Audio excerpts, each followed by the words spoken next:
যশোরে ধর্ষণ চেষ্টায় অভিযুক্ত পঞ্চম শ্রেণীতে পড়ুয়া কিশোরকে আটকের পর গণপিটুনির জন্য কয়েক দফা কোতোয়ালি মডেল থানা থেকে ছিনিয়ে নেওয়ার চেষ্টা করেছে বিক্ষুব্ধ ছাত্র জনতা।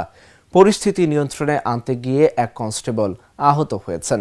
বুধবার বিকেল 4:30টার দিকে শহরের এম কলেজ এলাকায় প্রতিবেশীর 4 বছরের এক শিশুকে ধর্ষণের অভিযোগে অভিযুক্তকে আটক করে থানায় আনা হলে গণপিটুনি দেওয়ার জন্য তাকে পুলিশের কাছ থেকে ছিনিয়ে নিতে কয়েক দফা হামলা চালায় এম কলেজ ও জিলা স্কুলের বিক্ষুব্ধ ছাত্ররা।